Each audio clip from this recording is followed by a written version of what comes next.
Have you ever sat across from someone who was so confident it felt unsettling? They don't hedge their words. They don't search for nuance. They don't ask questions. They speak in absolutes. Their voice is steady. Their posture relaxed. Their certainty unshakable. And yet something feels off, because the more they speak, the clearer it becomes. They don't actually understand what they're talking about. Maybe it was a coworker explaining your own profession to you incorrectly, a social media expert breaking down complex science in 30 seconds, or someone arguing with facts they've never verified. Or worse, maybe it was you, a moment where confidence came easily, and understanding came later. So here's the unsettling question. Why does the human mind feel most certain, precisely when it knows the least?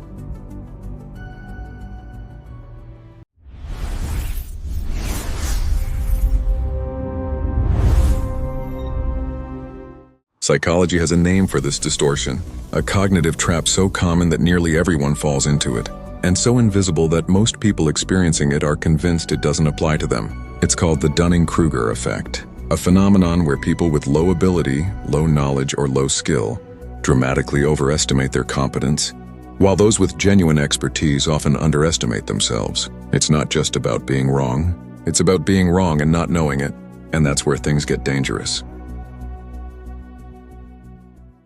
Segment 1. The Discovery.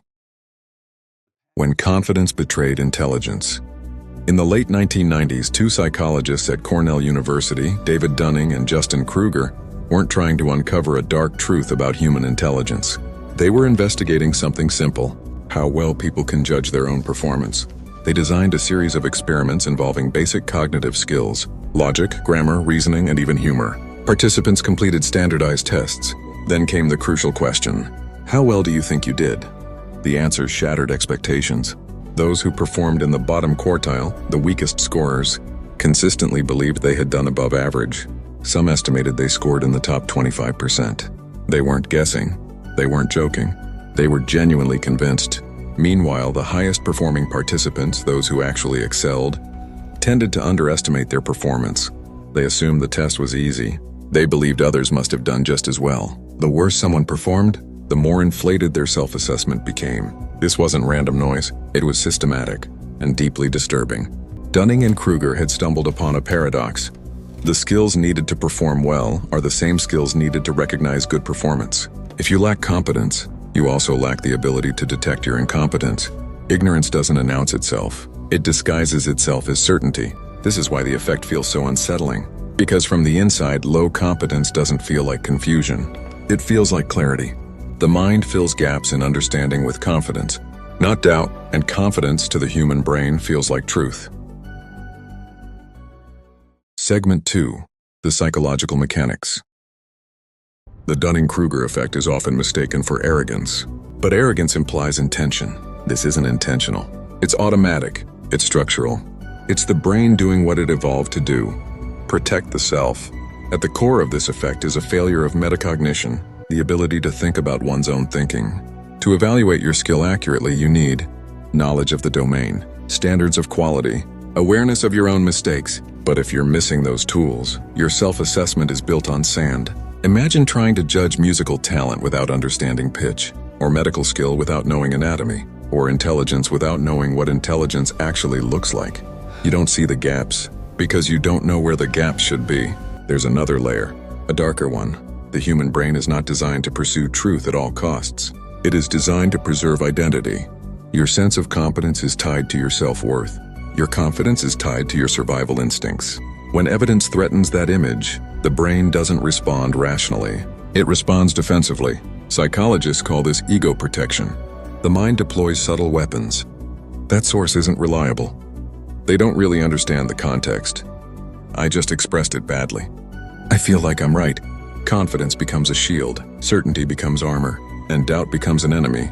This is why people under the Dunning-Kruger effect often react emotionally to correction. They don't experience feedback as information. They experience it as an attack, because to admit ignorance would mean admitting vulnerability, and the mind would rather rewrite reality than fracture the self-image.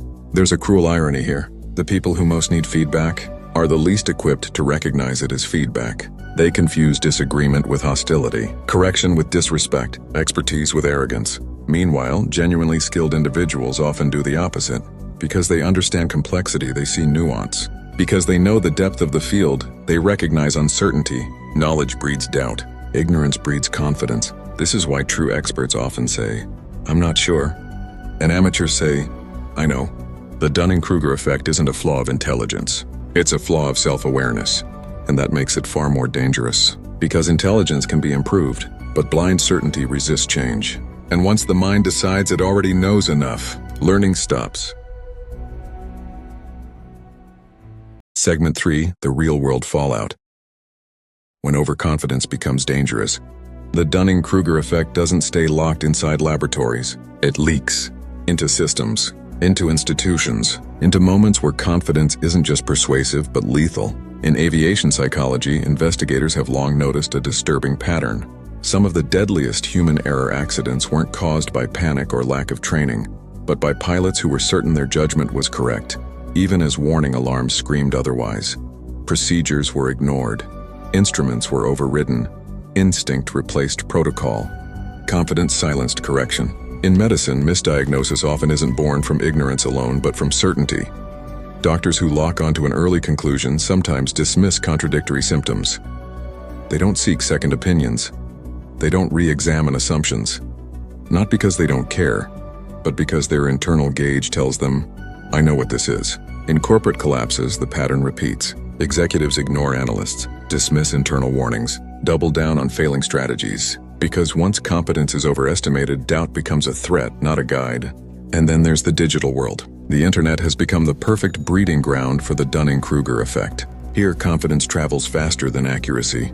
Certainty earns engagement, nuance gets buried. An articulate voice, a clean graphic, a confident tone. Suddenly expertise is performed rather than earned. And the most confident voices rise to the top, regardless of whether they're right. The tragedy is this: the people most vulnerable to misinformation are often the ones most convinced they're immune to it. The twist in application. Now here's the uncomfortable turn. You might be thinking, "I understand this effect, I'm probably not affected." That thought alone should give you pause. Because the Dunning-Kruger effect doesn't vanish with awareness. It simply shifts. You might not overestimate your intelligence, but your judgment, your emotional insight, your understanding of people, your certainty about your own motives. Have you ever felt absolutely sure about an opinion until time, evidence, or experience proved otherwise? Have you ever looked back at your past self and wondered how you could have been so confident and so wrong? That quiet embarrassment isn't failure, it's growth. Because real competence doesn't feel loud, it feels cautious. The more you learn, the heavier uncertainty becomes. The more you know, the less absolute your answers sound. True understanding whispers, "I could be wrong." And that whisper is the sound of intelligence maturing. So the next time you encounter absolute certainty, in others or in yourself, pause. Ask whether confidence is being supported by competence or shielding its absence. Because the human mind doesn't fear ignorance, it fears knowing it's ignorant. And if the brain can lie so convincingly about our abilities, what else might it be distorting? About our memories, our beliefs, or even our identity? And that is why you need to watch the next videos.